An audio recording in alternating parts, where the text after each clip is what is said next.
Have you got any? I'll be back. Just you feel. Good. Okay. Welcome to this meeting of the Community and Environmental Committee. It's been held here at Newton Leeds Pavilion on Tuesday, October the 7th, 2025.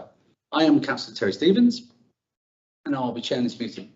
Before we start, some housekeeping points to note. We're not expecting any fire drills, and if the fire alarm sounds, please leave as much as possibly can. The fire exits are the fire assembly point in the car park at the front of the building. The toilets are located in the foyer. Please could you turn off your mobile phones or put them to silent? We want everybody to be able to hear, and so please respect whoever is speaking. Also, you should be aware. That's good time. That's perfect. That's really good. Let's carry on from. All right, okay. Also, you might be aware the meeting is being recorded, and recorded may be streamed on our social media channels. Well, it is being streamed on our social media channels. I would now ask the members of the council and the committee to introduce themselves, starting with Amy. Hello, Fenny, Stratford. Samantha Brown, Lakes Estate. Ron Hines, Denbury North and Pointers Range. Julia Fernandez, Fenny, Stratford. Ray Wine, Lakes Estate.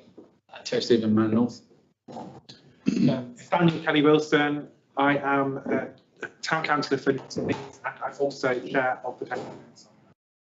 Craig Scott, Manor North and Eaton Leeds. It's Lawrence, Fenny, Stratford. Richard Graham, Vice Chairman of the Council and Central Bletchley. Councillor Moyman.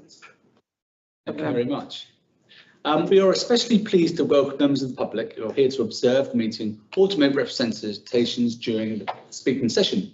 This is a formal meeting and will be conducted according with our standing orders. This means members of the public may make representations during the public meeting session and only speak for a maximum of 3 minutes. This is to allow us to complete our business. However, if anyone would like to ask any other questions outside, use our social. So, welcome, Catherine. Good night. Hello. Good night. And the Water Eaton Community Larder. Yes, thank you. We've got an agenda, but we'll go through the normal agenda items, then we'll straight on to the after. And then any more time you need to be, but you're welcome to stay. But I will go over that. Okay, so we'll start from agenda item 1. Councillors' apologies for absence. Yes, we've had apologies from Councillor Hussain. Thank you very much. To note councillors' declarations of interest on the agenda. Take that as a note. Pages 5 to 8, the approval of minutes of the last meeting of the committee. Go through these. Okay, so any comments at all? We'll take them as read and they can be formally approved. Thanks. Okay, shall we let Catherine jump up the agenda and we're on now agenda item number 8. So this is around, right, so with glasses. To receive a report on the partnership agreement proposal and request for the 26-27 for consideration for the Water Eaton Community Larder. And while we're at it, we'll do the Community Larder to start with. So floor is yours, Catherine. Thank you for attending. In the pack, it's pages 29 to 40. Pre-read. Thanks, Steve. So I'll make an assumption that you've had a glance over the papers, and really I'm just here to sort of answer any questions that you might have at this particular moment. John and his colleagues and I have had some conversation in advance of this meeting, and really I'm coming just asking that we build on the partnership that we've had over the last 3-4 years up to now, since we began operating the community larder at Water Eaton Church Centre. So by way of introducing myself, I'm the vicar of the Anglican Church St Brideswide that meets at the church centre. We share the building with the Baptist Church, and part of our work out of St Brideswide is our community hub that we run on a Tuesday.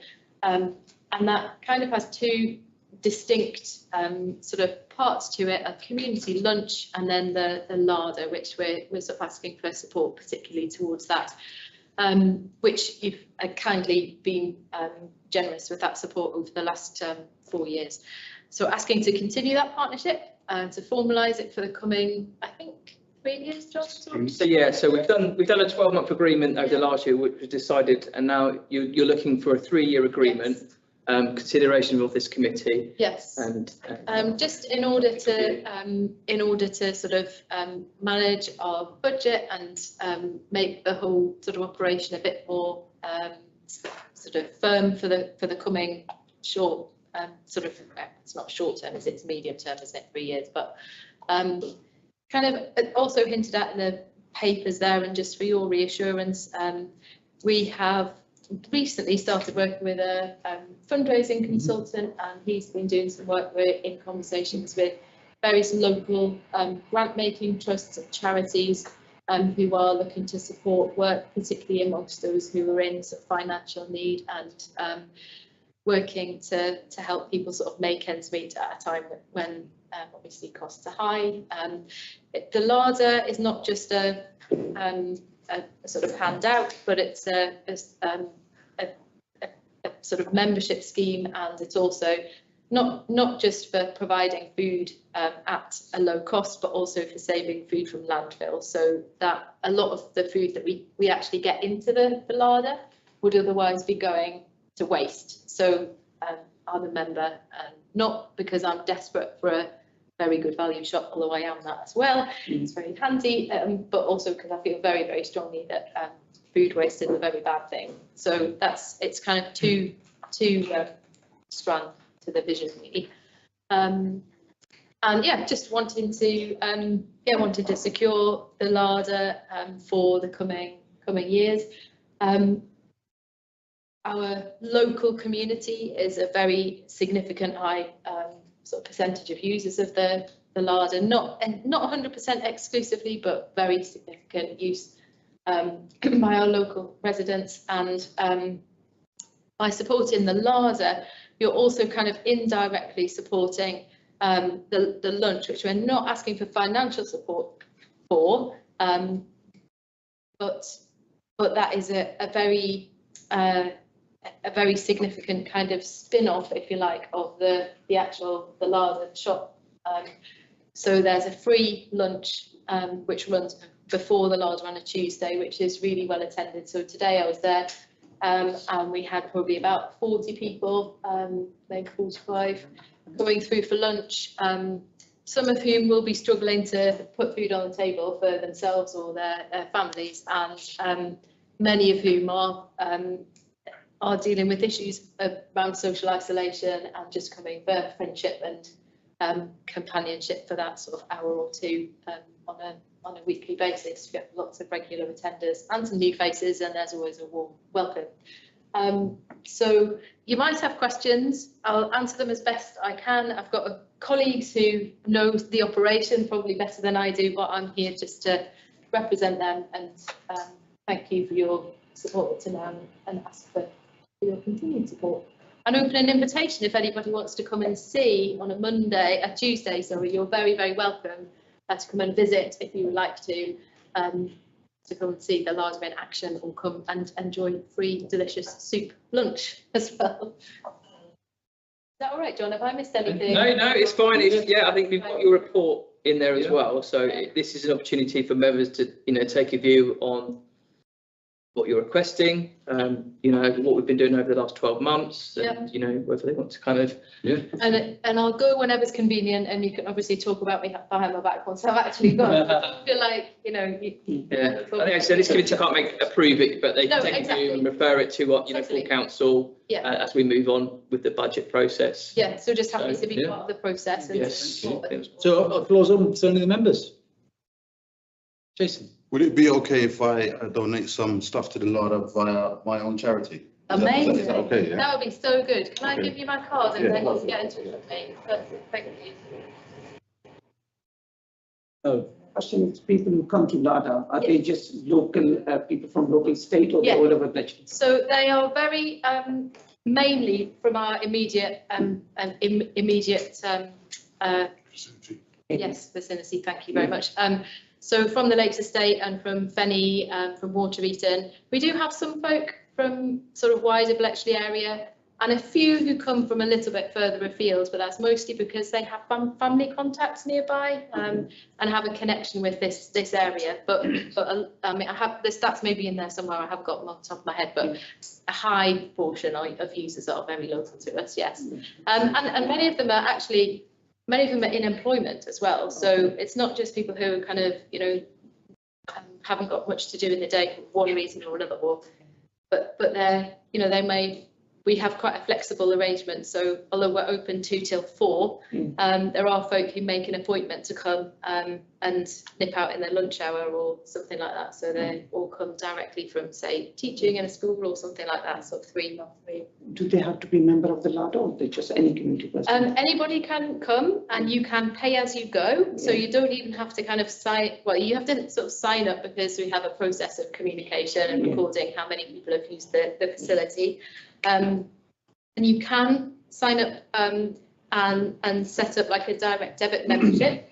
That's slightly financially to your benefit if you do that, but you can pay as you go. And it also says that it's very, very good value. So you get 10 items for £4. So cans or ambient food or refrigerated surplus food, and then some fresh fruit and vegetables as well. So you can stock up for a very small amount of money, or you can pay double that for 20 items, which is like a family choice. Thanks. Yeah. Any more questions? You did say you got someone to help you now to do fundraising. Yes. So are you looking in the more distant future to be self-sufficient? Yes, so basically the aim is for the larder to be self-sufficient. St Fried's is there as a kind of safety net in terms of reserves or keeping the operation going in the short term if we're really, really strapped.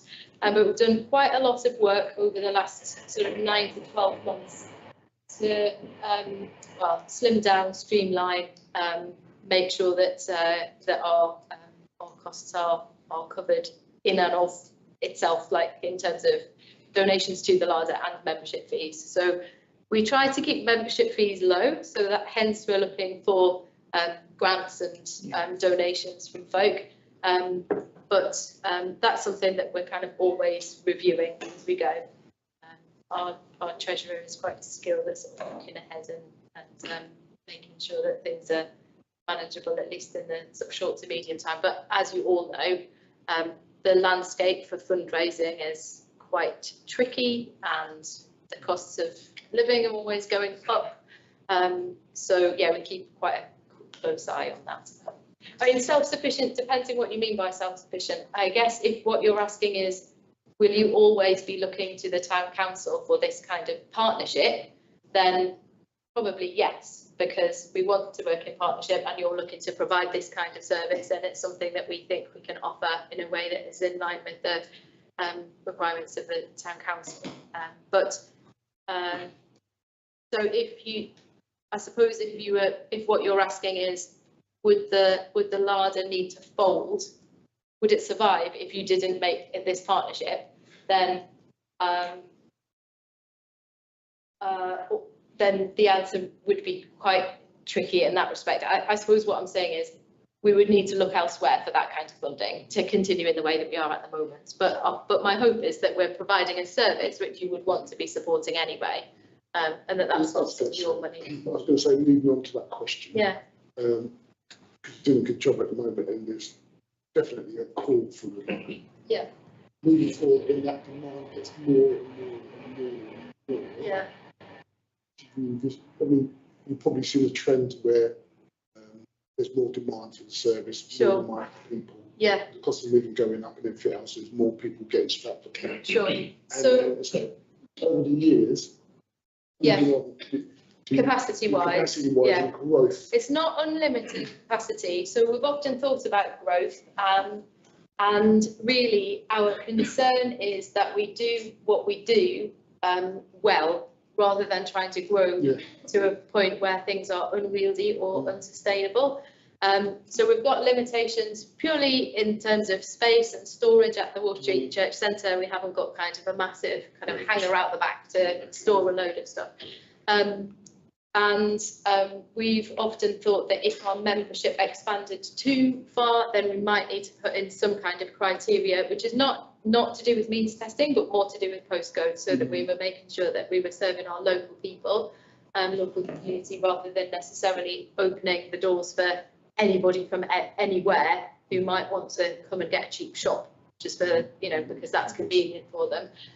So there are limitations on capacity, but what we've tried to make sure is that we are resourcing what we are providing well, and making sure that we have a sustainable volunteer base and a sustainable supply chain, if you like, in terms of donations, and also sustainable in terms of where the money's coming from, which the main part of that is going towards supporting the salary of a larder manager, so someone who basically manages the operations of a Tuesday larder and kind of has responsibility for compliance and all sort of things you can imagine. What is your membership at present? So we have through the doors on a Tuesday, let me look, I think somewhere between 40 and 50 it says on here, sort of on a general Tuesday. 70 to 80 members per week make use of the larder. It says look down there just in the middle. Larder, cafe and other support services. So that's a kind of,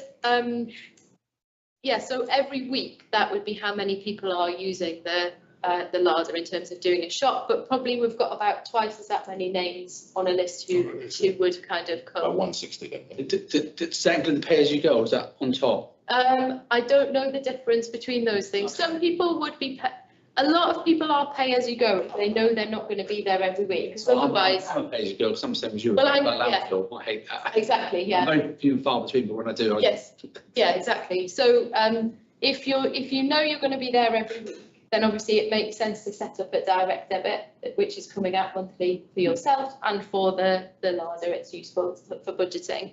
But there are a number of people who might not know if they can make it every week, or they work shifts and sometimes they can be there. So therefore, actually, even though it comes week by week, pay as you go is actually more convenient for them. So we've tried to keep things flexible for people.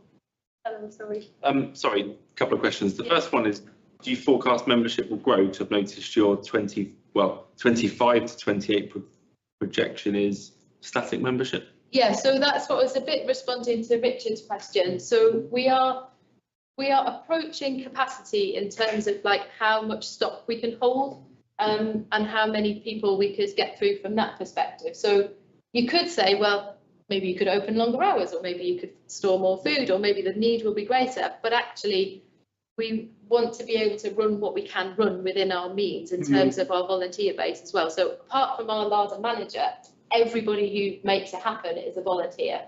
And we probably, I don't know whether it says it in here, but we have quite a team of, we have 20 to 25 volunteers every week. So a bank of a greater number of that who are coming in and out for different commitments on the rota. And so, yes, it's not just a case of where will we find the money, but where will we find the human resources for actually making it happen. So I suppose that the next question, sorry. So in terms of your long-term plan, because obviously you're at capacity, well, costs are increasing. Yeah. So do you have a long-term growth plan? Because if you think that 4 years is an £8,000 increase in shortfall, is that now an expected trajectory that every year you have a £2,000 extra shortfall? I don't think that is an every year, but it's more like saying, okay, where we are now and what we need to sort of sustain things as they are, given the hours it takes to actually manage it well, rather than just like, just managing it sort of, we want to be confident that we can provide a good service really, as well as just making it happen. And the last question, sorry, what percentage of your food that you have passed through Yes. avoids landfill? I noticed you mentioned cans earlier. Yes. So I was just wondering, Yeah, what's so, the split? It varies from week to week, depending on the availability and depending on the suppliers. So then there's but then there's an acquisition of stuff like store cupboard things that are actually really useful for people, because it's sometimes a little bit random what's going for free, like what would be going into landfill. So you might get a pallet or two of like fizzy mango cans or something. So that's brilliant, but you can't make a dinner with it. So, you know, we make sure always that we have canned tomatoes, canned kidney beans, canned whatever. And then we usually have quite a lot of like cooked meats or sort of some frozen stuff as well that needs to find a home as well. But that's one of the things I love about the larger, is that you never quite know what you're going to get. Have you ever watched Ready Steady Cook? You know, where you kind of get a little bag and it's like, oh, what am I going to make for my tea out of these things? So there's always some stuff which is, what I would say is the value of what you get for £4. Like often you could be getting 10 times the value of that in terms of like actual shopping. And then, yeah, as I say, always some fresh fruit and vegetables, which you kind of supplement. Brilliant. And the final question, Ethan. Yeah, sorry. Catherine. So probably a couple of questions. Well, one's a statement. I don't know if anybody else has noticed, but I think that the cost of food has jumped up over the last 2 or 3 months. And is that having an impact on kind of yourselves and people going there? And the second point, I say this every year, and obviously you know, Catherine, that I go to church and I hope that everyone will find Jesus, but as a council, we can't invest in you know, church recruitment. Jesus. Yeah, So, sure, I get so that. just to clarify, could you, I mean, you've said it before, but I just, for the minutes, it would be. Absolutely, yeah. So to meet your first point, I don't do the procurement, although I do obviously go shopping for food myself, and I hear what you're saying, and definitely, you know, I'm aware of this. We monitor closely our weekly costs, so I'm very confident that if we are needing to raise more funds, then either we'll have to raise the membership or the pay-as-you-go point, which is, you know, not what we want to be doing, but everyone does obviously appreciate that that needs to happen. So, you know, we're realistic about the need to find that. Well, my point was actually more, will demand go up? Right, yes. Because it's like, Yes. as in people can't afford it, Yeah. so they might come to you. So I think that that's a very good point. And again, I would go back to it may be that we need to implement some kind of criteria for membership, but that would be around postcode rather than a means test. So rather than sort of, you know, introducing that kind of hurdle and measure and paperwork or judgment about somebody's situation. I was going to say something else about that. But your other point, yes. So just to be very, very, oh yeah, the other thing I was going to say is that actually we are also, as a church and as a community, as a Wooltreaton Church Centre, we always have an eye on, you know, what are the reasons that people are finding themselves in this need in the first place. And so we've got some support services in place where if people are struggling with budgeting or people are struggling with that kind of, you know, things that might help them to sort of live more efficiently or anything, then there's help in that way. But also kind of further upstream, thinking about, are people being paid a fair wage, or are people living somewhere where it's, you know, their homes are livable and their kind of experience of life is fair. So we're also involved in, you know, working together to sort of discern what are the things that are you know, what's the reason people are finding themselves, what's the injustice behind this, because it should not be that people can't afford to put food on their plates. You know, I'm all for, let's say, food for going in landfill and let's get good value, but actually it should not be that people are not able to put food on their table. So kind of that's another, I just wanted to put that in a bigger picture for you, knowing kind of where we're coming from as a church. And the other thing is just to really, yes, affirm and reassure that what we offer in the Larder, there's absolutely no strings attached to that. No one has to, profess a faith of one particular sort of colour or another.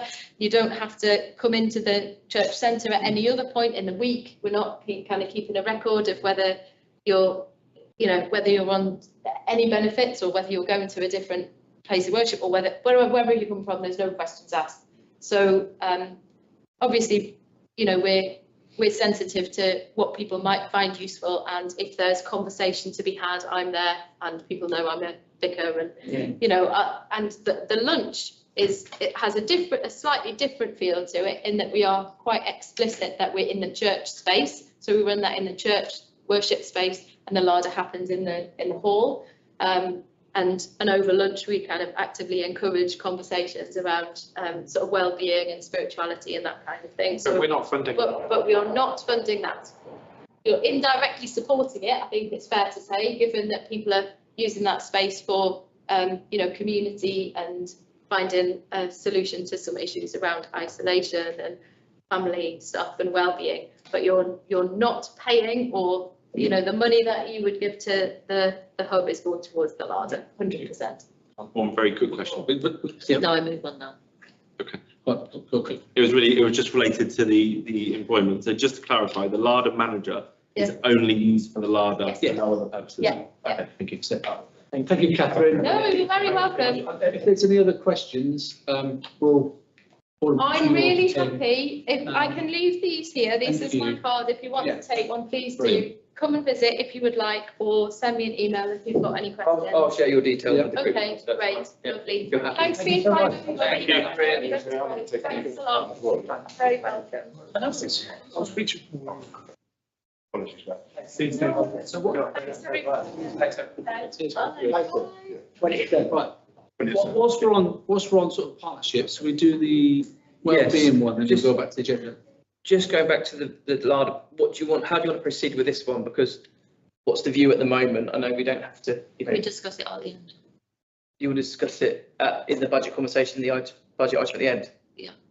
Okay. Yeah, We can do that. Yeah. Sorry. Yeah. Sorry, Chair. Right. So whilst we're on this agenda, right, should we move on to the wellbeing services from West Bletchley Council? So, John, do you want to give us? Yeah. So the last meeting we increased their, mid-year we increased their funding to allow 25 referrals. So the approach is now they want to come back and put that into the next budget for 26-27, as in 25 referrals per quarter. Which will bring it up to 35 grand for the year. So it's whether members want to continue with this increase. Again, this is the budget. What is the Counselling services, what is the budget at the moment? The budget is 26,460, and they want to increase it to 35,000. What was it for the year? What was it pre-increase that we had before? Because we've done a temporary increase, haven't we already? Or is that? So that just covers. That just covered the rest of the year. Yeah. So was it before that? Sorry, what was the? So before the increase, 26,460. Oh, okay, that was the full increase. In terms of the budget, we've also had a decline in free swims. Mm-hmm. So there is some room there if we require it. Ethan. I think one was first. Oh, sorry, Rob. Yeah, we did say this was only a one-off, and I think really it's not our place to say increase it or not. It should go to finance. Yeah, well, let's They will budget. know. Yeah, They will know better thought through the budget. than what we will in the near or distant future. Yes. So this is to get you again, as with the Larder, to take your view on this particular partnership, and if it's something you want to support. I'll carry on supporting it.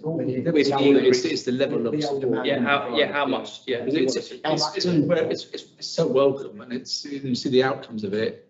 It's been fantastic. I'd like a bit more visibility of, let's see, Fenny Stratford Town Council in it. It's acknowledgement. The support we provide. Should be lost in translation a bit. Sorry. I was going to say, Chair, I think we should note that it's not actually an increase of 35,000 because we had 2 quarters at, was it 6 and a bit thousand, and then 2 quarters at 8,750. So the net impact is far, it's easier to say it's 35k a year, but actually it's prorated for the 2 bits of the year because for this year. For this year, there were different rates. And I think we did say that we would only consider it for this year, and if we are if we're minded to do it for next year, that has to go into the budget. So that's the item. So It's the same line. It's the same line as the community larder. It's part of the budget. Should do that at the end. We'll do the budget right at the end. Okay. I mean, so, Chair, I mean, my only question is how many people? I mean, it says here that we was doing 20 clients and they were having 6 sessions each, and they wanted to go down to 18 clients, but probably 8 sessions each. So the current partnership agreement was 18 referrals per quarter, but they get more sessions at 8 nights. So what they want to do is increase it to 25 referrals per quarter now, move from April, which is the increase in that money there. I mean, there was a time before where I said about the complexity of counselling services and the demand for counselling services, but each individual case one person could need 10 sessions, somebody might need 4 sessions. We just don't know the impact on the individual person because the complexity of the counselling services, as I know, is very complex in individual cases. So, I want to get to a point where if we as a counsellor having services, we have a direct number of people, or is that going to keep going up? Because I understand mental health services, I understand it. The demand is great and people's complexities are great as well. How far are we going to go as a council in respect of how much we're going to supply to the community? Or have we got to always keep going back to our budget and increasing that and increasing? There is not a bottomless pit is what I'm trying to say. So we need to keep a stable number of people going in there. We're not a counselling service council, if you know what I mean. Yeah. So I'm just a little bit on the fence where how much are we going to do in the future, and is this one of our main priorities? I also think last time we asked whether they could report back of how they would become more sustainable, which I'm not sure is in here, which I think is to that point. Yeah. Basically, the uptake is really, and like I said, the outcome it's really good. But like I said, there is a line where you're not part of a health service. You're not a health service, are you? Yeah. But I'm quite happy to do some counselling services, but challenges. Yeah. So okay, let's do that as part of the budget. We've got the budget to be at the end. We'll need some more ideas around that. But should we go through the planning applications on section 5? Agenda item 5. So the first one is the plan 25/1843 land south of Drayton Road, Newton Lees. Consultation with Buckingham Council on a peer reference application of 250052 non-debt related to the application 2403/601, seeking permission for outline planning application with all matters reserved apart from the access of up to 290 dwellings, open space, landscape and drainage features and associated infrastructure following demolition of existing agricultural buildings. Any comments on that? So, Chair, we have, for those who don't know where this space is, this is the farmland that is adjacent to the Stoke Hammond bypass, the A4146, which is opposite Newton Lees, and it's a triangular site. This has been to council already. We do not think it's appropriate for development. They're trying to extend Newton Lees by the back door, and actually I think that people really appreciate that open space. And if you are walking from there, you have this really nice view of undulating countryside, and rolling hills, And I think it's for me, there's no need for that area to be developed. There is plenty of other spaces within Milton Keynes itself that have not yet been developed, and I just don't see why so I think we should continue to object to this. Any other comments? So propose that we object. For the previous things that we've said. Yeah, Okay. If we've rejected before, that's an opportunity. This is, it's an appeal. Keynes was a nice rolling chair before they built it. We can only object, can't we? Object to King's Display. They'll decide on their own reason. Comes under our prevail, isn't it? So we've rejected before, so I think. The reason we're objecting is because it has an impact on the services that we have. Mm. Those people will be using our doctors, our hospital, Yep. our highways, all of the community services that they have. Yeah. Aye. We already have a situation where we've got hundreds of houses in Newton Lee South, which is also part of, which is across the road, which is part of Aylesbury Vale. Mm. They use the shops here. They use the services here in Newton Lees. They use, like, it's, so we're essentially having 300 more houses, which are going to put more of an impact when actually there are, we're struggling with services already, and we get absolutely none of their council tax. It will all go to Stoke Hammond. I also believe that Stoke Hammond have objected to this as well, because that is not in their local plan. So I think we should continue to object. I second. All those in favour? Thank you. Related to infrastructure services. Thank you. The next one is Plan 2025-1839, 21 Magenta Close, MK23NE, direction of a two-storey side extension with new gable and roof over and roof lights, the erection of a proposed single-storey rear extension with roof lights, new porch, front porch canopy, and new. Any comments? No comment. No comment? No comment on that, John.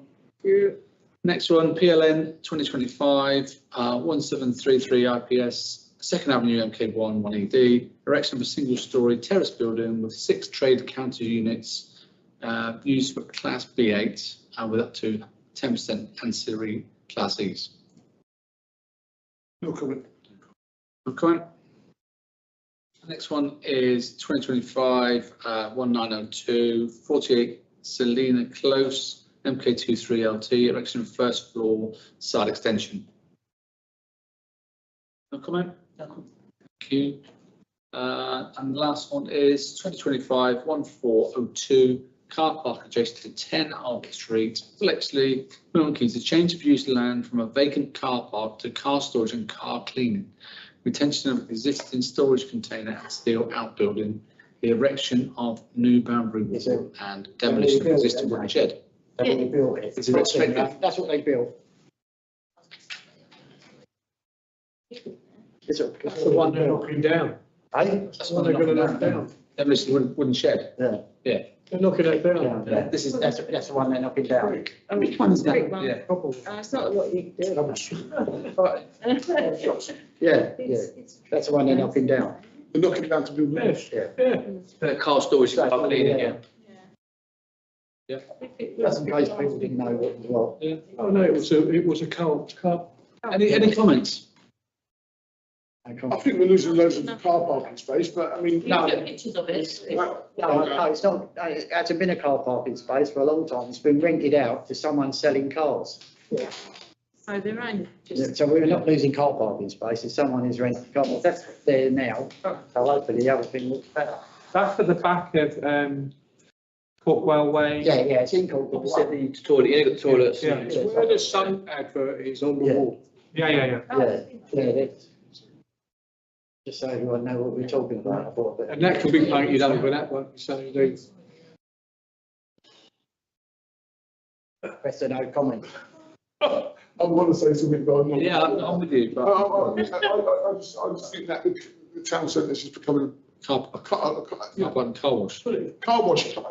Don't you? I mean, we've got car washes all over Bletchley town centre. I mean, do we need another one? I mean, It's not Cars is it? are coming in and out. Cars are coming in and out of there, probably a nuisance as well, you know what I mean? But other than that, you know what I mean? I'm going to comment there because, If you're worried about No car comment. washes, just go to HMRC and let them have a look at them. well, okay. Ethan, Could we ask for, I don't know if it is a planning reason, but could we say that that we can't see anything on the application around a traffic assessment for the site, and particularly as the road that comes off of Albert Street is going to be made one way, what impact that will have on the community, and we would like the planning authority to request a traffic assessment on. Yeah, because I weren't sure whether he wanted to value his own cars or he's got or new cars. It's unclear. I'll second. okay. Okay. Do that. Yeah, thank you, John. Yeah. Right, let's go on to item number 6. Do you want one? No, this is the financial. Okay. Yeah. That's from my laptop here. Item number 6. So it's to receive a financial management report showing expenditure against budget for the year to date on community environmental matters. Anybody got any comments on this one? I've only got a couple. So obviously there's some exceptions. So obviously Fenny Poppers is in there for 6.3, okay, where there was no Fenny Poppers this year, so we've had no indication. We've moved that around, haven't we, this year on various things? Well, no, I had no indication for next year, so that's one thing to think about. So the other one is community grants. We've only spent £422 this year, which is 2.5% of the budget. Notice we're not getting any income from neighbour, but this is too early, I guess, because we only have one addition out. So. Yeah. And going back to the free swims, we've only used 12% of our budget in terms of free swims. So the uptake of that has certainly declined previous years. Yeah. It's just some notice on the exceptions I just picked out there. Which I think is worth noting for when we get to the budget. Exactly. Think about the budget. Things where we might want to spend other things on, reduce other things. Any other comments? Sorry, Chair, there could be a whole raft of reasons why we haven't had an uptake on swimming. I mean, we have to look at the age group of the people that are going, whether they're stable, whether they're old. Some of the old people that use the free swimming might be ill or whatever the situation. Yeah. So we need to have an analysis, I think, about whether, there will be another uptake in free swimming, and then we lessen the budget and there's not enough there to accommodate. I just don't know. But it certainly hasn't been going down over the last couple of years. At the moment, we're seen to be over budgeting for that service. There could be a number of reasons. I think the swim sessions have dropped slightly with the new provider, so there are some changes there. Yeah. I can get some more data on it as well, but I think the last invoices, they're just becoming a bit lower, which we're projecting a lot lower now for the year. Ron? I did hear, because I've not used it since it's been open, but I did hear people with the last provider was a little bit uncomfortable with the cleanliness of it. So whether there is new providers, it may increase again. I don't know. As I say, I've never used it. So I don't know. A whole raft of Yeah. I think we can lessen the budget, but not go too far that we don't for our service. Okay. Right, should we move on then? Yeah. Okay, so I'll just pull the exceptions out based on the budget that we need to prepare for next year. Things we might be able to move things some money around. Okay, item number 7, this will be a quick one because is to consider a grant application for Friends Bletchley Station, some £200 for the purchase of garden supplies for planting at the station. So I'm a commuter. What they do is fantastic. All the stuff, all the money we've given to the Friends of Bletchley Station, you can see it. They always update their planters. They always update their posters. They always come and show us what they've done for a very minimal amount of money. So personally, I think, we should. I recommend we give them £200. Let's second it. For that, let's give them 250. I don't want 200. 200, no. 200. They requested 200 to get it off. That's what you think? Yeah. Okay. All those in favour? You. I can do 50 quid myself. That's not you, your call. Right, let's go to item number 9, to receive a report on upcoming community events, consideration of recommendation. So welcome Davina and Kate. So the floor is yours. Hi, good evening, everyone. So we are just going to cover off the pumpkin patch, which is coming up in just 3 weeks. It's our second one ever. The first one last year, if you didn't make it, you definitely missed out. So make sure you mark Halloween in your diaries to come down to Leon Rec. We had a fabulous time, and this year's going to be even better. So you can see on the report a list of kind of the budget as it stands, the list of activities and kind of the plan for stalls. So in regards to activities, parkour are due to join us in the outdoor space. So that's new for this year. We didn't have them last year. We've increased our face painters from 1 to 2.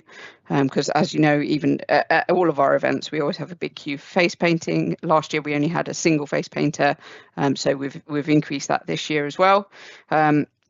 DJ Jason was our DJ last year. We've got Chris Gregg joining us instead this year, because he's also very good at doing kind of like activity games and kids games and stuff like that. So that will not just be kind of music, but also kind of interactive element for the kids and the pumpkin patch. And then we've got the same characters as last year because they were a massive hit. So we've got a spooky Donald and a spooky Goofy, I think. Yes, so Donald and Goofy, they're like dressed up in Halloween costumes, and that's from Karina's characters, who again were really brilliant at they did like a mini party with the kids and played games and music and stuff. That was really popular with our visitors. The wonderful team from Saplings will be hopping over the fence and joining us and running Halloween crafts, kindly donated by Councillor Weimer to the event as well, so thank you for that. The pumpkins, we've got the same number of pumpkins as last year, so we're going for 200 pumpkins because we had a handful of them left last year, and I know we're anticipating higher footfall, but again, we don't want to be in a position where we've kind of got bucket loads of them left over and not really anywhere to do with them. So I think we probably will run out, but not so early that it becomes untenable or kind of unpopular.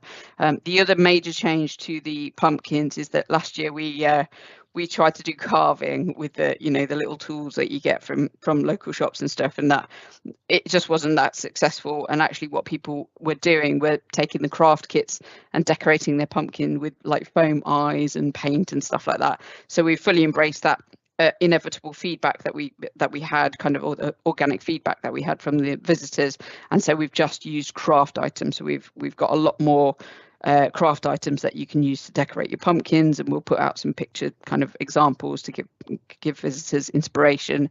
And that table or that craft area is going to be supervised and run by the youth centre team. Sorry, my brain's gone. We've been at training all day. We've got the hay maze. So last year we obviously had hay bales come from Fenny Stratford, from the Fenny poppers.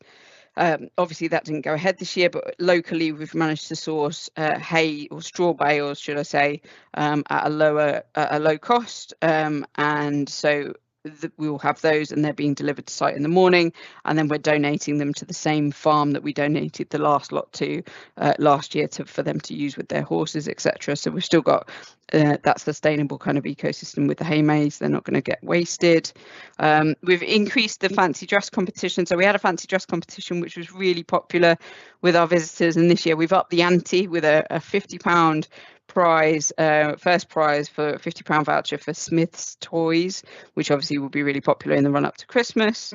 With your approval, Party Rama would like to support us with 100 balloons to give away. So there is a cost to that, but they've obviously done that as low cost as possible, and it felt like it might be a nice thing for us to be able to do for the kids and the audiences, to give them kind of Halloween themed balloons.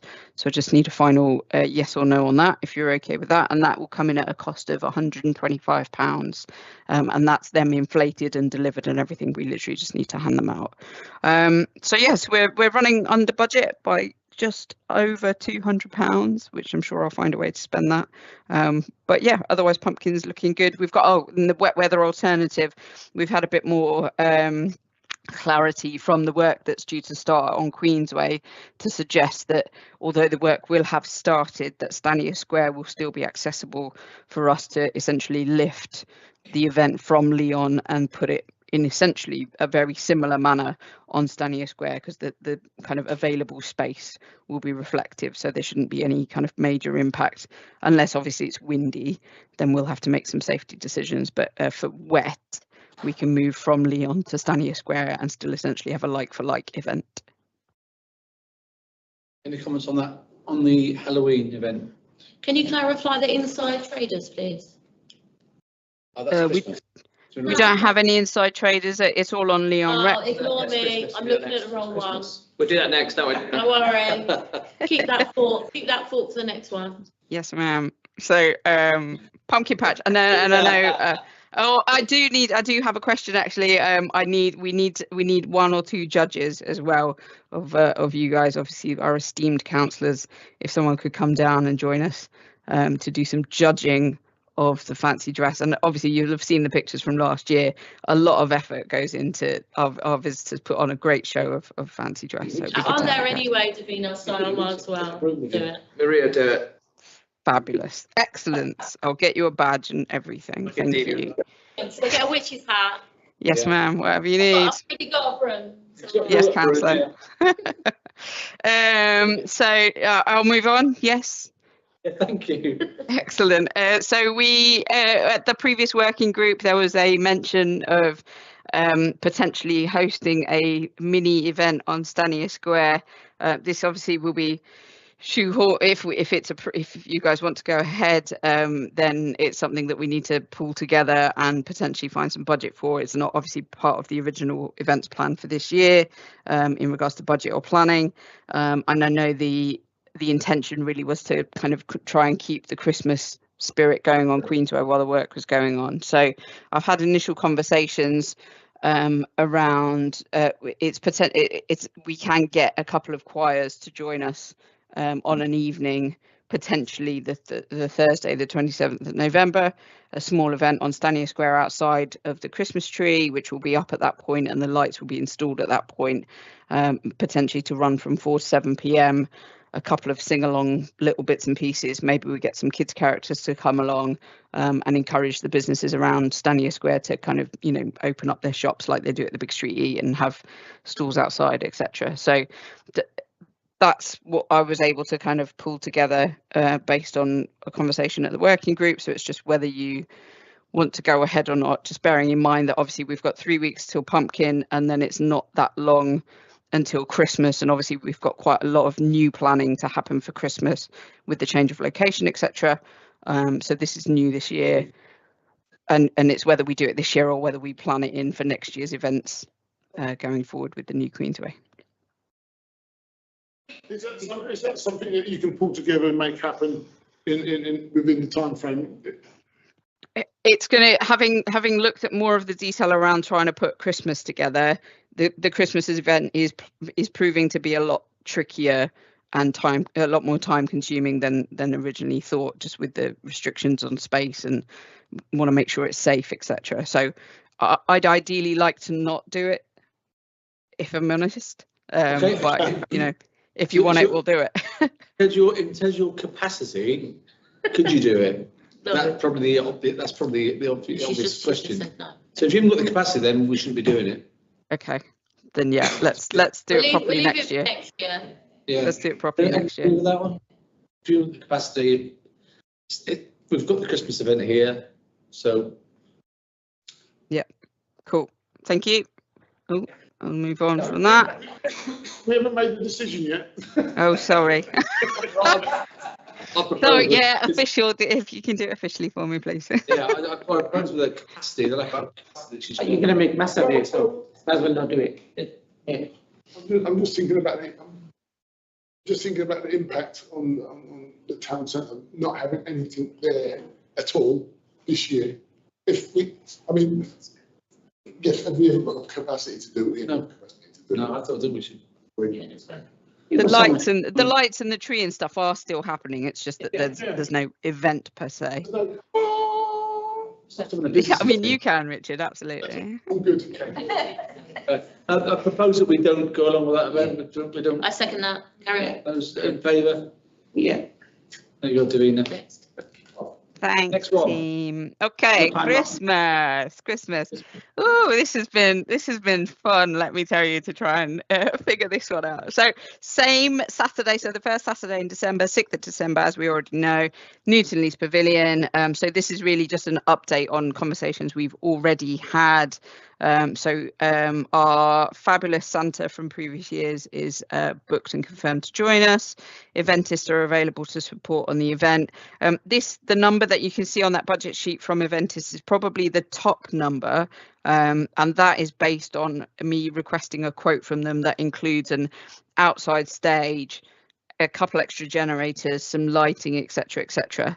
But as it's kind of gone through the planning stages, it's looking more and more like we're better to plan for it to be set up as a mostly indoor event anyway, given the track record of the weather over those winter months anyway. What we don't want to be doing is planning a fully outdoor event that we then have to rejig at the last minute to try and cram everybody inside, because although Newton Leys, as you're sat in it now, is a decent space, it's actually not a massive space when you compare it to what we'd normally do at Queensway, for example. So the image that you can see on the bottom of that page there really is kind of where it feels like the dust has settled on a layout. You can see the list of what I'm suggesting that we potentially have in regards to activities, etc. I have got a slide to share with you to show you the suggested rides that potentially you can make some decisions on this evening. So if I just go through that image really quickly, I'm going to go from right to left just to make it simple. There's a patio that you can, if you're looking out those doors, you can see that in front of you. So that patio is where our fabulous grotto that we have purchased, that will go out there. And what we'll have people queuing on the side of the building to come into the patio through the outside gate, which will obviously be safer. And from a fire regs perspective, they're queuing out that way, and then they're seeing Santa and then coming back through the hall. So in regards to flow of that queue, because we know what that queue can be like, and the length of time, etc. So we'll have the grotto at the very back. In the hall that you're currently sat in, that's predominantly going to be things like activities. That'll have the DJ, and any performances from singers and choirs, etc. will be in that hall. So it'll be craft, face painting, potentially some side store, like hook a duck and stuff like that, or Christmassy type ones, because it's not, as you can see in front of you, it's not actually a super large space. So we want to make sure that there's room to do some fun festive activities.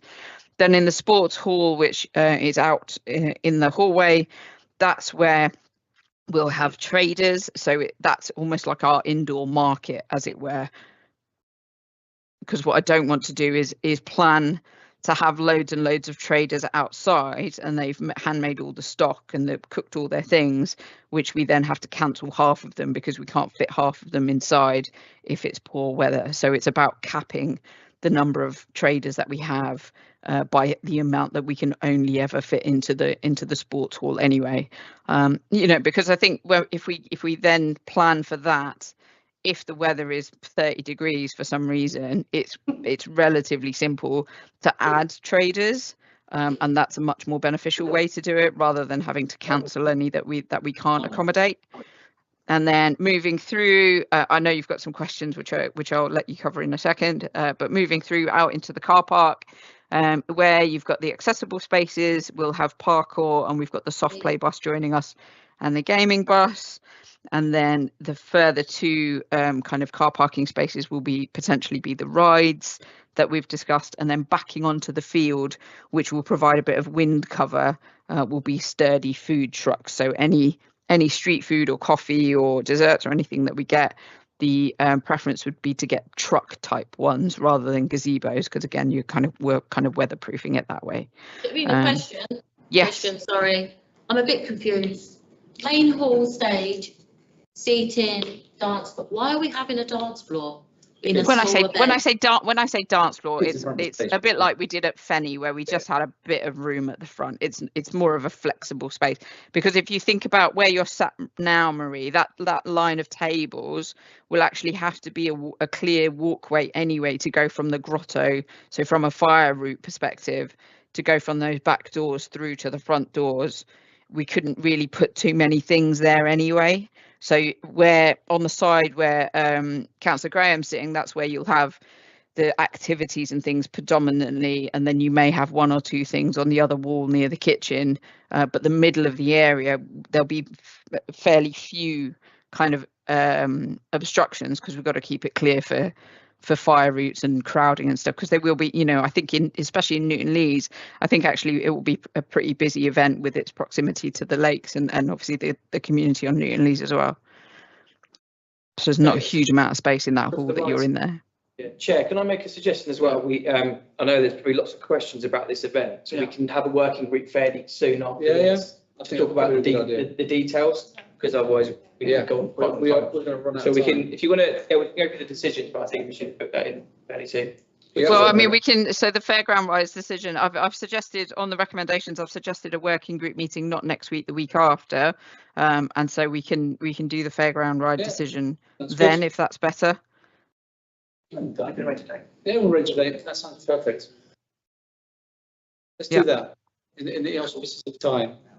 Yeah, cool. Well, that's it. That's me then, I think. We're going to look at the events for the budget So for next year as well, aren't we? Davina, do you not need answers on the fun fair rides like now though? Ideally, but it's obviously, if we're pressed for time, we're pressed for time. So. Easy. No, just put them on things. Check them on. Hang on. Reason. Share my screen. I've just got a question on this point. Yeah. I'm sure the agreement that we've signed with Believe EV states that those car parking spaces have to be open to the public at all We've already times. gone through all this. And I'm a bit worried about parking. Our advertising will need to say no parking. Or we speak to Taylor Wimpey as the football club have done. Yeah, I think, Davina, you've looked into the parking, haven't you? And we've looked at the EV charges as well with the Correct. contract. Yeah. It was covered in one of the previous working groups. Yeah. That road's miles wide, isn't it? You've got loads of parking. Yeah, it's loads of them all the way down there. Most people want to walk home anyway. So rides, my I suggestion. drive from my house. Go on, sorry, Davina. So rides, my suggestion is that we there's basically 4 rides. I think we need 3 to cover that space, because obviously the fairground rides are pretty popular as well. So a horsey carousel is pretty Christmassy, and we've actually never managed to secure a carousel, so that would be quite nice. So my suggestion is that we have the carousel and the waltzers as definite. So the waltzers are the ones that we had at summer, and as you've seen on some of the feedback from Big Street Eat, they were incredibly popular. And then for me, I think I would like you to choose from this one, which is one of those ones that you sit in the thing and it shoots all the way up. So that's a pretty cool one, and obviously from a visual perspective, that could be quite nice from the road, or if you're driving past, you'll see kind of a fairgroundy thing. The other option is a classic kind of teacup. I'll go with the shooty one. Yeah. The kids like it. Yeah. First 3. Make it. We're going to try. 3 up. Bin the teacups. You want the teacups? Yeah. No, they said bin the teacups. Bin the teacups. Yeah. Got it. You got the first Right. one. Right, cool, thank you. Horsey carousel, waltzer, and shoot up rides. Yeah. Excellent. I love it when a plan comes together. We haven't been asked, have we, Fenny? I have a question for this as well, which has come up earlier. Not about Christmas, but I think we should think, and I'm not asking for a decision tonight, but I think like the community really appreciated Fenny Poppers. I'm really worried that there's going to be no. I'm going to raise on that event. when we get to it. Okay, sorry, I will wind my head in check. Yes, I was so. We just do, can you just confirm, Sandra? Yeah, so we're going to do the 3. Yeah, we're going to bin the teacups. Yeah. Understood. The carousel. All those in favour of binning the teacups. Good. Thank you, Davina. Oh, the other thing is, so can we have a quick chat about next summer, because obviously Queensway is being developed. We lacked Fenny Poppers this year, and I'm not saying that they won't deliver on time, but if we put any delays in Queensway, it's likely that the Big Street Eat will not be able to be will not happen in Queensway. So, what's people's thoughts about spending some additional money around sort of Fenny Poppers, but us sort of run the event as a Big Street Eat as well? I think May I make a suggestion? Yeah.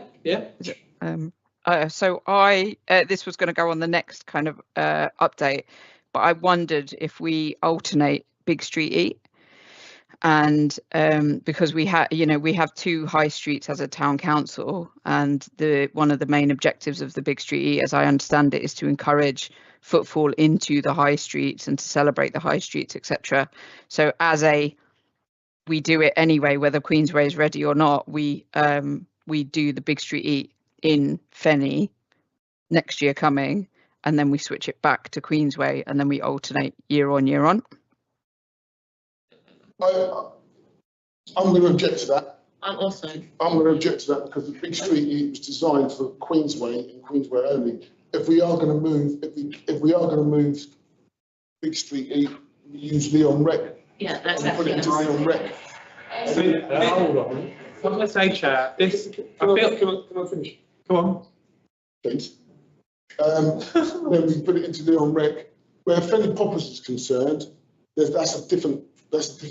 Yeah, that's a different. What I would say bag. That's a conversation about Fenny Poppers. What Fenny Poppers looks like. Is it fit for purpose? Again, are they going to continue? It's a bigger question. That's a different conversation rather than saying let's alternate Big Street into Fenny Stratford. This is what I think we should be doing about Fenny Poppers and what that looks like. If Fenny Poppers is going to crash and burn, that we then decide what we're going to do if we're going to pick it up and design a whole complete new event for Fenny Stratford. If this town council is going to do something in Fenny Stratford, let it be a brand new event. Disagree with the moving it into Leon Rec, and the reason for it is the reason that we have these events is actually to try and sustain our priorities, and one of our priorities is about bringing people into the high street. We've had people who've attended Big Street Eat and have said, I didn't know there was a yarn shop in Bletchley, and they keep coming back. And so for me, that's got to be a high street event. I don't care whether it's in Queensway or whether it's on Aylesbury Street, but I definitely don't want it to be on the Rec. I think this is something that's going to be perhaps contentious, and we've all got different opinions, and perhaps the officers should go away and come back with options that we can discuss rather than us just focusing on our opinions and trying to make a decision now. That's very valid. I think we're jumping the gun thinking Fenny Poppers ain't going to be on next year. They do have a break every so often. I've lived it, don't they? Every so often they do. People who are doing it.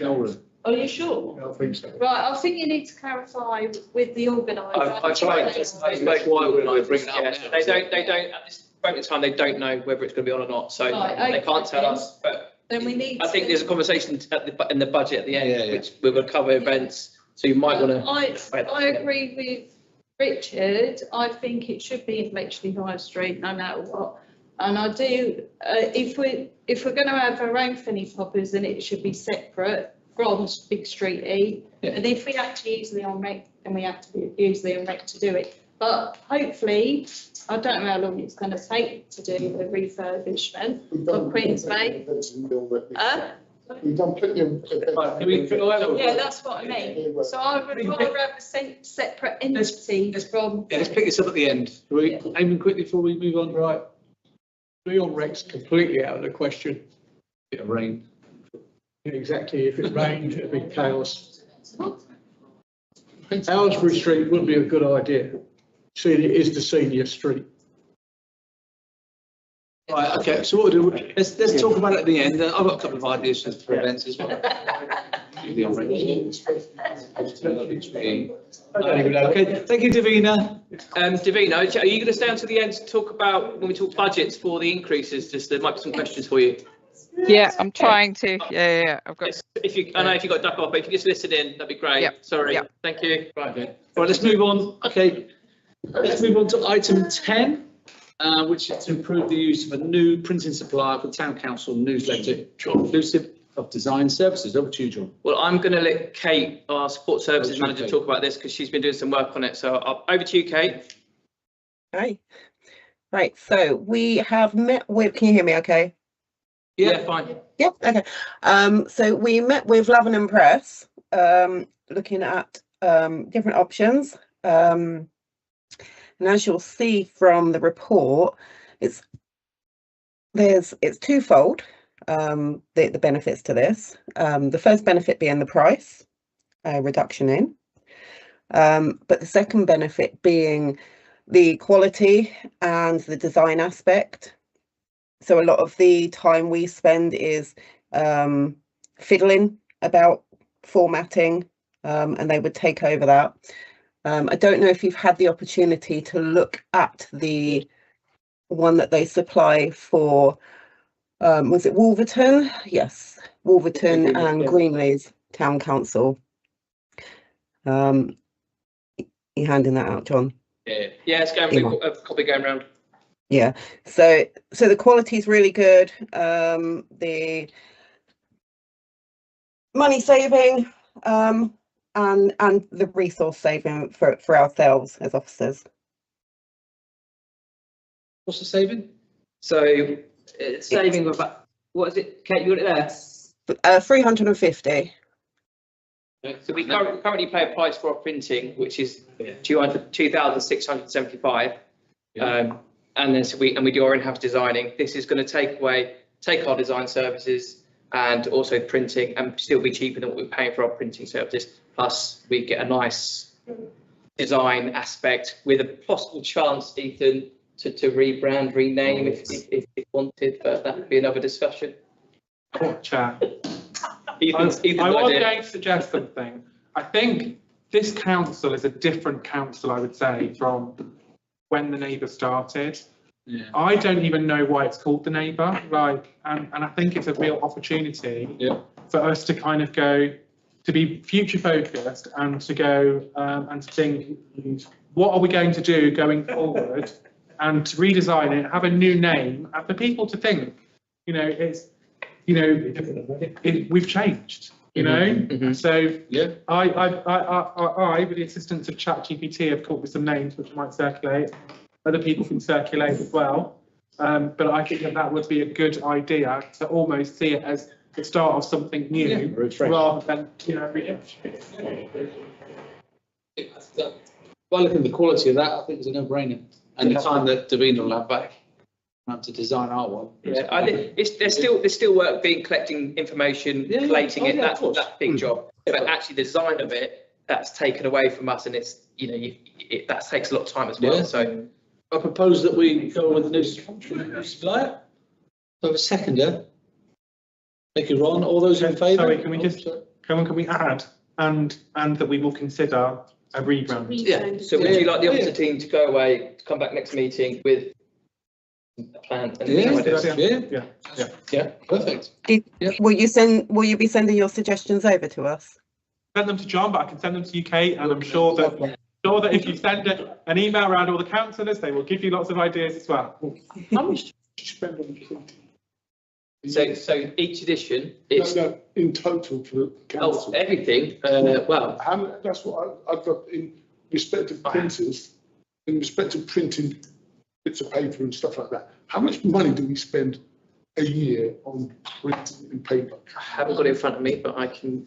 Because that's something I will send you it. That's something that we don't do a lot of it printing. I think that's something that's because we're supposed to be going paperless type situation. I know, but I just want to know how much we actually spend on printing leaflets, paper. It's something that this committee should be rebranded. I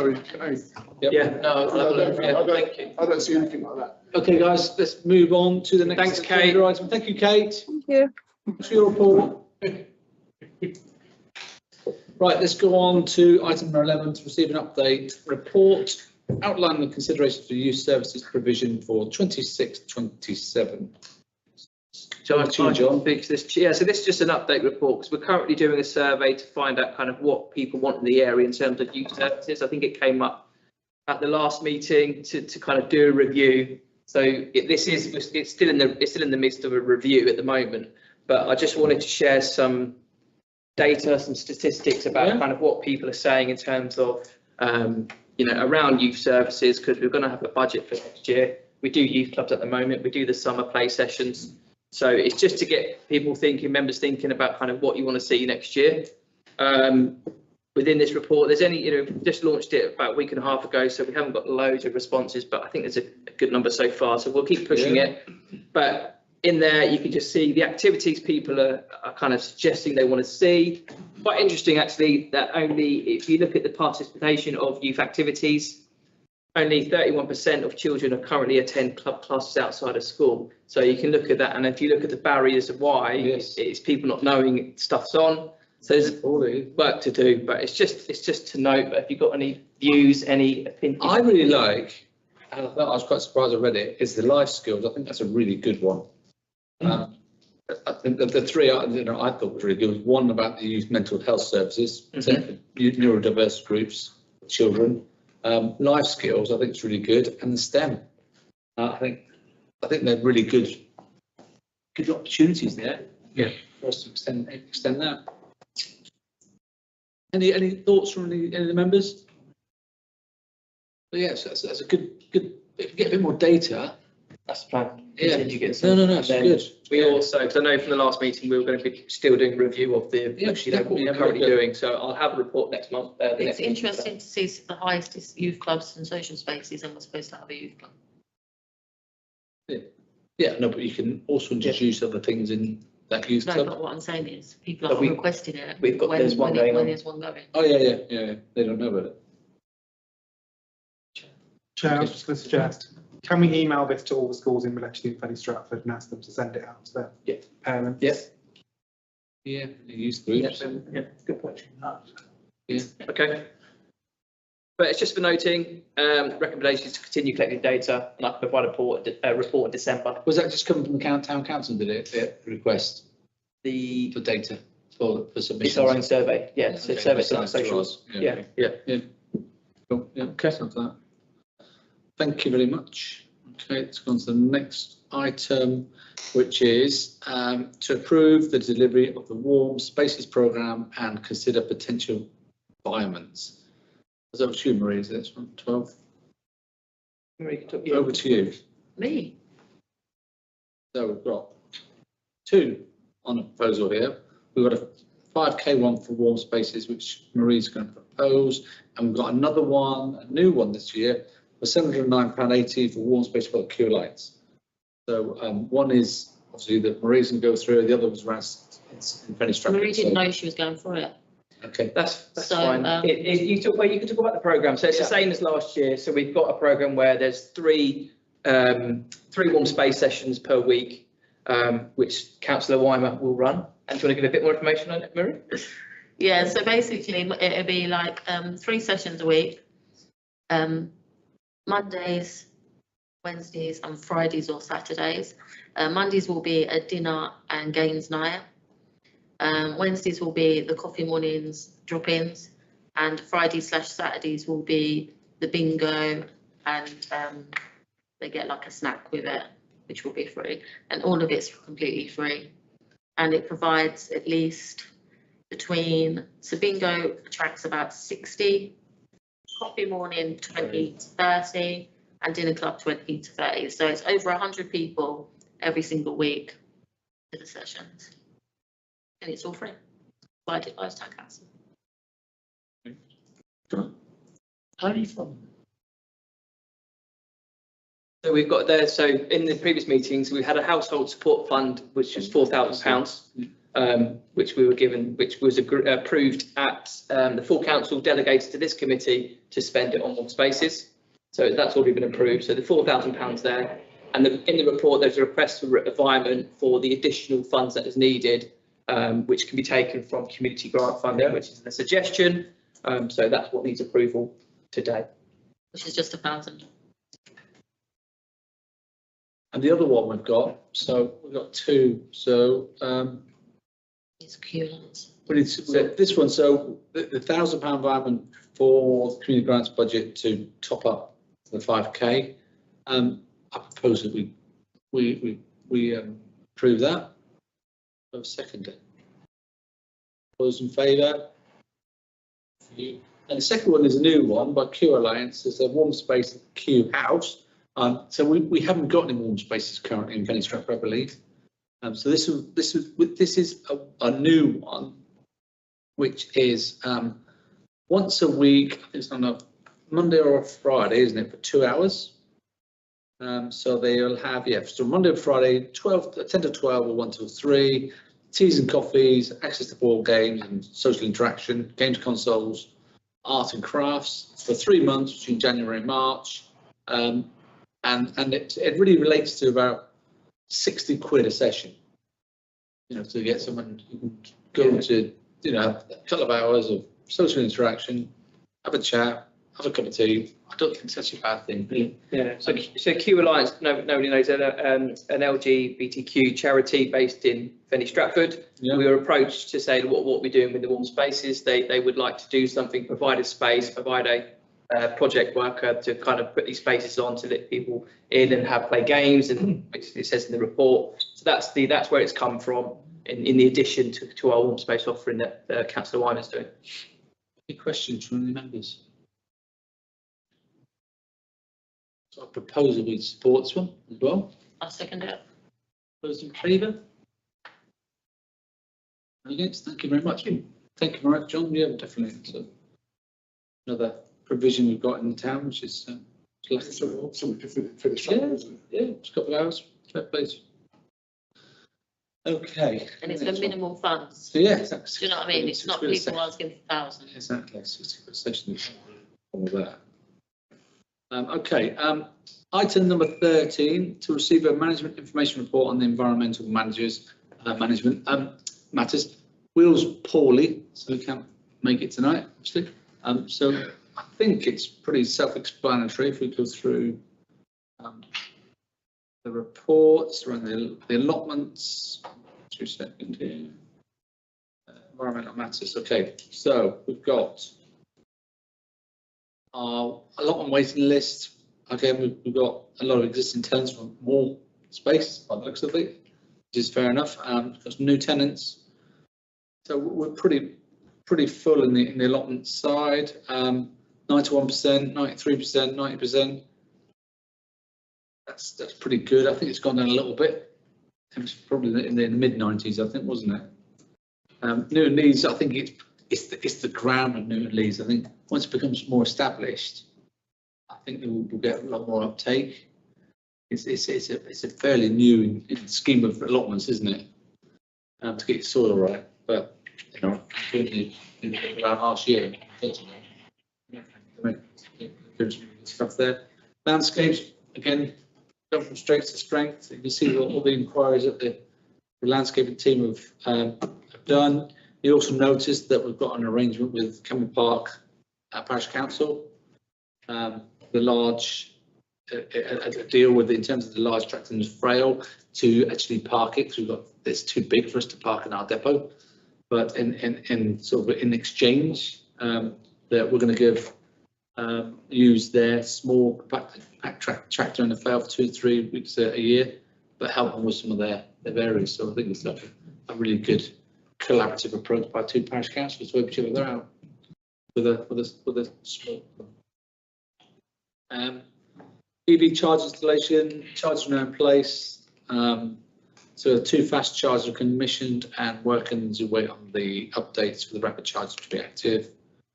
Complaints been raised with regards to the final car park surface as arrangements for the office spaces over the previous EV charging stations is far from ideal.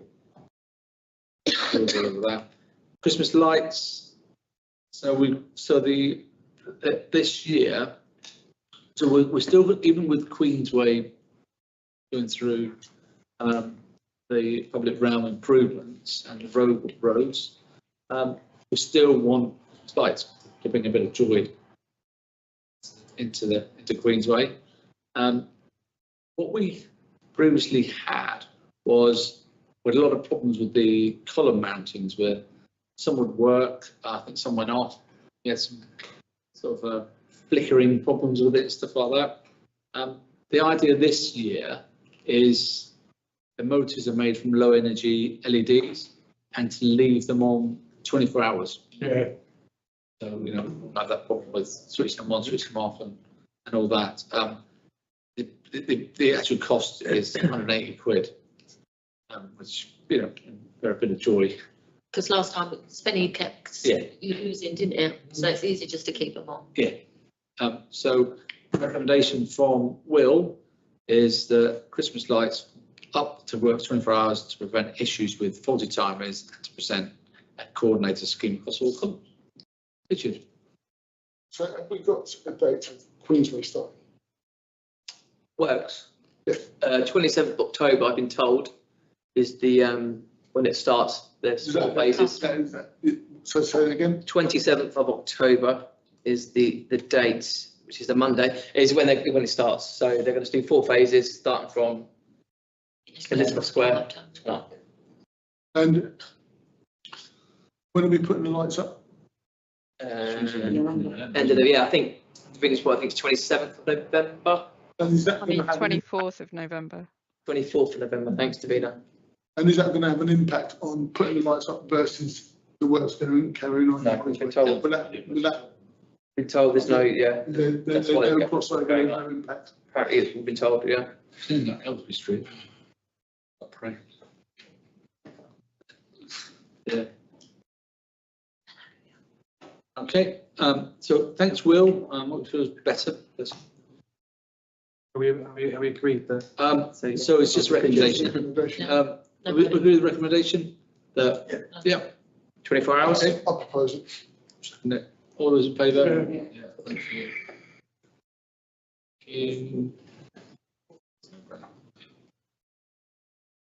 So the next one is, okay.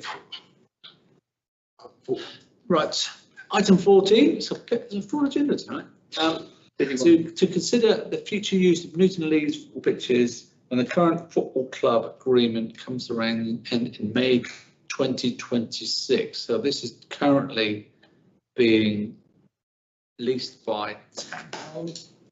And if you see John's report, or is it from Will? It's Will's report, but essentially, I think what we can see is actually they've been really good tenants. They've been great in terms of keeping it clean, respecting the building, not overusing the pitching, being flexible with any needs of us. Craig? I'm not sure about the extension to the terms, that statement that they want to add to the contract, which is and accommodate any reasonable requested changes which are practical and possible for the town council. No, I think it's basically to cover our events. We need to use it for Christmas, for instance. We need it on Saturday. Be flexible to maybe us to do that. So that's not, but that's not what the wording is. Maybe the wording is because the wording says the current agreement with TFC mentions extension in the following terms: Bletchley and Fenny Stratford Town Council agrees to consider extending or amending the agreement for further seasons and accommodate any reasonable requested changes which are practical and possible for the town council. That doesn't read that we can use the land. It's the other way around. It's that if the football club come to us and say, we think it's reasonable that you paint the outside pink, we have to do it. No, it's worded the wrong way. I can deal with that. Thank you. Yeah. Maybe, I think me too. No. My house. Was it? Bang. Yeah. We're both eagle-eyed. So are we happy with the Tapman Football Club? So we've got 3 options here. 3. Ethan. 3. So I think, so first of all, I come back, my son plays football, he's not in this team, but I drive back from football on a Saturday and I see people in Tatano kits walking all over Newton Leeds. So I personally do not think that there is any team that can, so what we have here is a pitch which costs us nearly 13 grand a year to maintain. And if we don't have a pitch that is constantly in use and we're not getting income from it, then actually it adds money onto everyone's council tax. And so what we have to do is we need to cover the cost as much as possible. And I know people were very disappointed. What I would suggest is we put something out in the community. We say that we want to let to one football club because this is the most cost efficient for the council, which needs to cover its costs, so it will be putting up council tax to cover for it. And we give people a 2-week period to indicate whether they can. I personally do not feel that there are any teams that have got enough teams to cover what Tatterno cover here, because they are playing Saturday and Sunday. But I think because the community was so vociferous the last time, I think that we should have a 2-week period where people can express their interest. And or otherwise, what other football teams? So I just think other football teams. We just want to put stuff on social media saying that, you know, our contract is coming to an end next year, and between this date and this date, we're expressing. I'll speak to Tatterno first, though, to let them know we're doing that.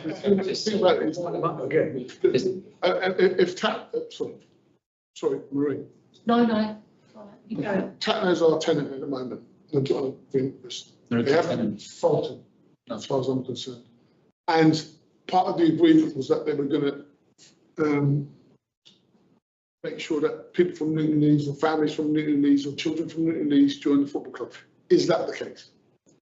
Do we know whether?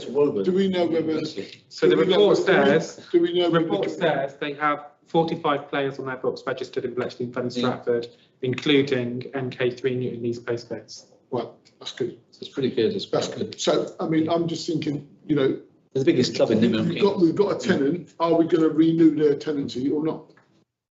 I think, as Ethan says, we have. But you know, we might be putting ourselves in a position where they might just go, do you know what? If you're not going to renew us, we'll go.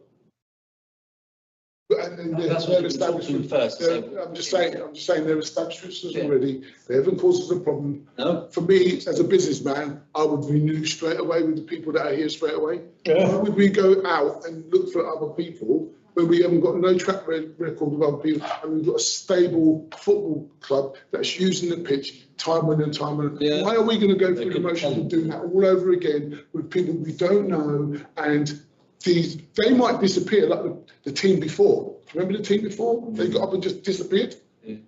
I just don't think we put ourselves in a position to actually, I'd say, no, you can have another how many years? And that's as simple as that. Why are we going through this motion? I don't understand. Wrong. I propose we automatically renew it. And, sorry, Marie. And as a Bletchley boy, I second that. Okay, sorry. Right, I propose we just. Let Marie. Go on, Marie. Sorry. I apologise sincerely. How rude of me. I did chuck it to you first. Right, irrelevant of the football thing. This is just a question. When at the football club it's not using the football pitch, is that agreement set for them Monday, 7 days a week, or is that available to the community as well?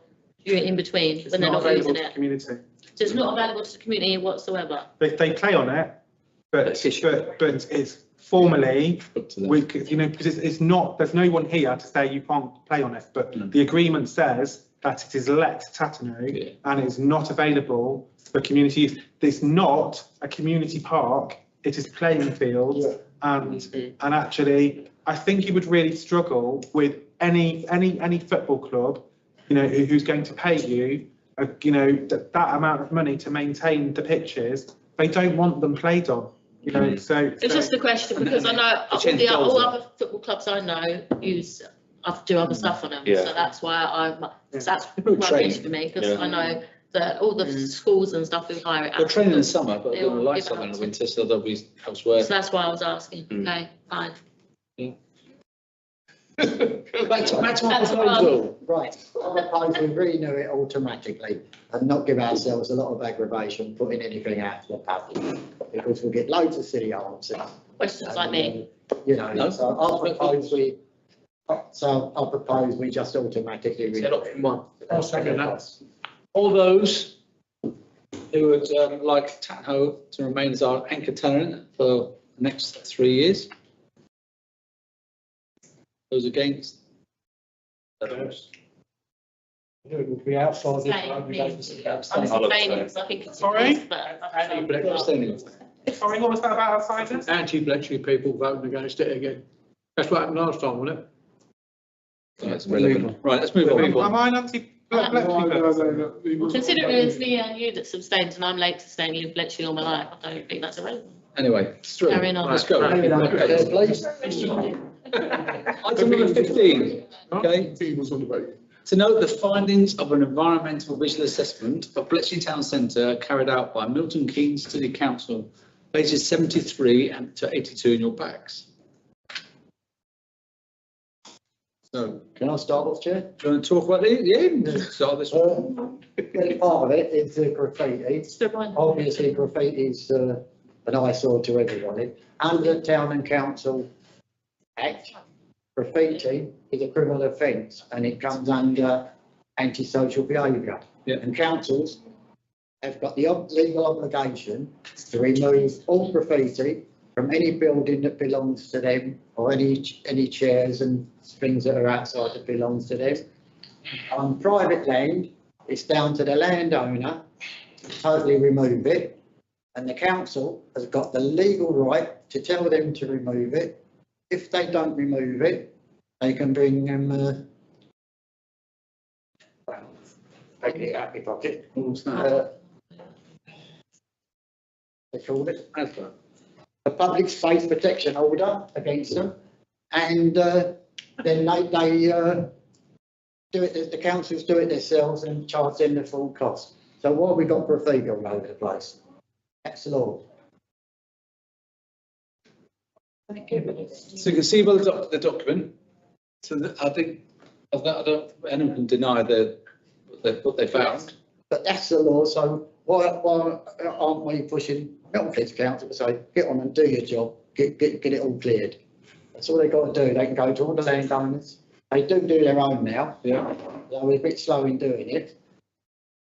Mine's more about making sure these actions are tracked and followed up, because it's, you know, there's also there's a road behind the estate agents on Lennox Road, which is always full of bin bags and fly tipped, anything in there, you know, and we all pass it every day. That alleyway.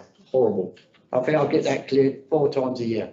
But it's every week. And then other people get it cleared 2 or 3 times a year. Yeah. Opposite the leisure centre. Yeah. Yeah. Lennox Road. Any other members would you like to? I mean, some of the issues identified, like rubbish behind buildings and things like that. I mean, enforcement's enforcement, but that's down to Milton Keynes Council. I mean, how many times has things been reported into our council? We've reported it to Milton Keynes Council, and they still haven't done anything. I mean, this is not our first rodeo. It's been going on for decades, I'd say decades, and we're still in the same position now. It's down to Milton Keynes Council. It's down to Milton Keynes Council. It's down to Milton Keynes. It's down to highways. It's down to this. How much power have we got?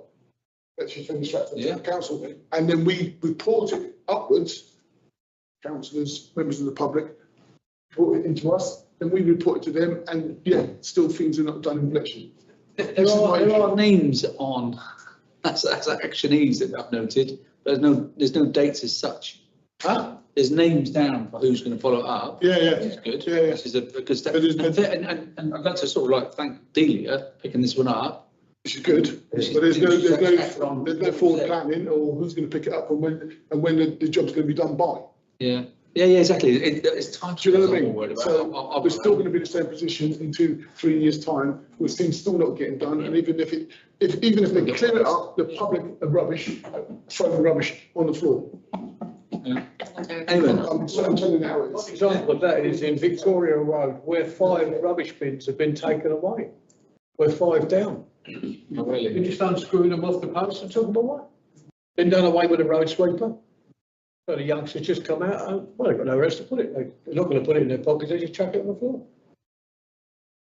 I said, I mean, some of the pavements and stuff like that, in disarray. Been in disarray for donkey's years. Yeah. We've got a list now, we've got accountabilities on them. We haven't got timescales. Well, the actions are being reviewed in November, so I think they're happening now. Let's just hope there's some progress on this. So we look forward to getting some updates saying, well, some of those things. I'd like to see timescales in there. Yeah, some timescales. That's what I'm asking, was timescales. Yeah, timescales and accountability. And accountability. That's it. Yeah, and we can open the task then. Happy days. Yeah. Any more for any more? Ron, because as it's a legal obligation, we should pressurise Milton Keynes Council to do their job. All councils get enough money. We do this free of charge in our own time. We're not interested in money. Yeah. All councils get well paid to do this, and they should be on the case with us, not just sitting there with their fingers in your ears. Okay. Right, he was going to stand up. Ethan. I don't think it's the case that Milton Keynes city councillors are well paid for what they do. They get an allowance. It's not a salary. It's an allowance. 12,000 a year. That is, like it's irrelevant. Well, it might be relevant. It's not a salary, and it's not a salary that would be far below the living wage in this country. So I think that we just got to be careful about saying it. Also, I'm all for us kind of asking for dates and for people to make commitments. But I just want to make the case, Milton Keynes City Council, we cannot force them to do anything any more than what they can force us to do. So they have their own priorities, just as we have ours. And I'm not saying let's not chase them up, but I do not think that we've got to be really careful with the language that we use. We have, even if it is a legal issue, it's a legal issue for them. They operate, we cannot legally force them to do anything. Okay, sorry, Chair, I understand that argument, absolutely. But members of the public in Bletchley are sick and tired of people outside of Bletchley going, oh, we don't want to go to Bletchley, oh, we don't want to go down here. You know, there's something that I've been here 40 years and it's the same old, same old. Bletchley's always been left behind by Milton Keynes Council. And I'll say that up front. We just need a bit more of a robust set of language that we will, stop leaving us behind. And now we're doing all the refurb of Queensway, but that's only happening because of East West Rail. We've got this document now. They've identified. I just don't want them kicking the can down the road. No. So it's making it shelfware. Absolutely. And doing it again in 2 or 3 times. So we're not. We just want some sort of roadmap. Guys, we've got a quarter of an hour, still 2 items to do. I just feel that I've got to come back. We cannot say. I don't feel that we can say to the city council that's brought in 23 million of government funding into this town that they are leaving us behind. I think we've got to be very careful. It's only now that that's happening. We've got to be very careful about the language that we use when we are discussing the issues and I think it needs to be factual. I don't think it's factual. I absolutely get what you're saying, Ethan. I absolutely get about the language we use. The town council, we've got to use the appropriate language, but we've just got a bit more robust to get some of this work done. Because at the end of the day, we have to be put back to the members of the public that are sick and tired of Bletchley being looked down on. Those of us who have lived here nearly all our lives were left behind 60 years ago. Right, can we 14, not 10, 60 years ago. Guys, well, 15 minutes. Let's note this. Let's note this, but we've got. Tensions are high, man. It's a good discussion, but let's move on. We've noted it, and we can then now follow it up in November. See how we get on with it. Item 17. Right, item number 16. 16. Yeah, this is the note, the receipt of a formal notice of the public path diversion order relating to the new redway between Newton Lees and the Blue Lagoon. John, can you go through? I've gone through this many times. I'm just trying to get. I wish they'd make these documents a bit more. It's just it's a path diversion. I don't know if it's. You can see in the map, the suggested path diversion is coming down through. It's going through our it's going through here basically, through the Redway, so it's just a diversion. So is that Redway being closed off? I believe so. What for? Sorry, there was original footpath. Yeah. That ran through the site of the It's landfill. landfill, isn't it? Yeah. And legally, they shouldn't have done it, but they now that Newton Leeds is finished, there's a Redway that's been connected. If you turn right here, there is a path that's been built that skirts all the way around the landfill to join up with the path that goes to Townville, and that's what's on the map in total. Is that when you go to the sheep field?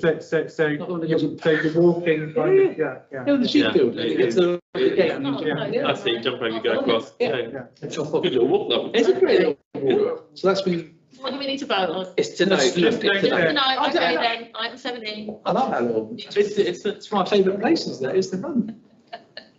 Is that to know? Noted. Is that to know? Yes, it is. Right. Last agenda item is the draft budget for 26-27. Remit of this committee. So we haven't got a lot of time. So No, we haven't, Terry. It's been a big achievement.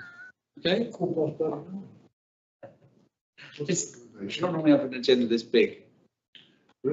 So many topical subjects. Let's just say. Right. Okay. John. So yeah, this is the draft budget allocations as mentioned earlier. There's some suggested budget. I mean, in the report you can see kind of some adjustments that have been made based on underspends from previous levels this year as well. I don't know how you want to take it. If you want to go, if there's particular line items we can go through. This is the first time that you're seeing it. No, but in terms of when's the date? Anything in particular? Well, when does the finance need the first draft of the? Well, it won't be till after Christmas, really. But so we've got time. Yeah. So December, they're going to have to. They've got a meeting this month. They've got a meeting in December. The same time we have a meeting as well after us. So essentially, you've got two more. Rush through it. If I'm honest. So again, you get people's feedback. So I'd rather not rush through it this evening if we've got time on our hands. All right, but should we do the bit that Davina's waited on for right till the end? So my questions are, obviously we had the LADA in earlier, we had counselling all wanting increases. So, are you wanting to support this? Do you want to move this? It's really up to you how you want to, I've made some suggested changes there. Can I suggest that we take Fenny Pops off the table for now? Because that's going to be a contentious issue that we need to speak about in a little bit more depth. You can. It's up to you. You don't have to go into private because it's budget, so you don't have to go into. Is there anything contentious which shouldn't be gone private? I don't think so. Keep it public. Yeah, you don't have. Yeah, it's not something that which is a company or it's. We're not looking at a tender like that. It's a budget, which is no document. So we've done the events, haven't we? So we've already agreed. Well, the events. So if you look at the budgets for the events, I mean, Davina's here as well, but there's increases across all events. There will be anyway. They're not big increases, are they? You can see them in there. The budget, the actual overall budget. I mean, not a big increase. It's only very minor. However, I think it's more a case of services that we provide now, which we could then provide additional funding for other things. We feel that's right, or we might want to think of other events. Not now, though. I think this is what we're asking for, really. Is actually. Yeah, are we on the right path here with this draft budget and allocations? Yeah. Was there things that you absolutely, we don't think we should be doing this. We should be doing this. We can't go through it tonight because it will take too long. We need to reschedule another meeting and put it in. If you want to go by night, well, I'm not saying until 10 o'clock at night. Go through the whole budget. We've got December's meeting as well, yeah. So you've got the committee meeting there, but I think you've got sight of the draft budget. So and I'd like everyone to review the budget line. Was there any that needed to be done really to be. Not really. No. To get your view, just, I mean, it's a, through your recommendation to full council on items that affect this committee. Yeah, no, I would like you guys more time to look at the budget lines and got any suggestions as well. We might want to say, we should be doing this, we should be doing that. This is the opportunity to budget. But we can do it, we can defer it for. Yeah, we'll do it. Yeah. We don't have to do it. Is there anything from tonight that's going to affect the Davina getting on with their job? Yeah. And planning and. Not to Christmas. Not for next year. Not, but this is next year. Next year. This is next year's budget. So we have to start on the conversations now. So you can see what just get people's potentially thoughts, change. we need the input. Really. Yeah. So that's where we are. Okay. That side of it, you want a bit more time to come. Yeah. Fine, okay. Okay, lovely. That makes sense. Any comments before we close the meeting at 9:20? Some more evening back. Thank you very much for your attendance. It's been a bit of a roller coaster one tonight, but there's some good things in there. That's what we're there for. Okay. Okay. Thank you very much. Are we finished?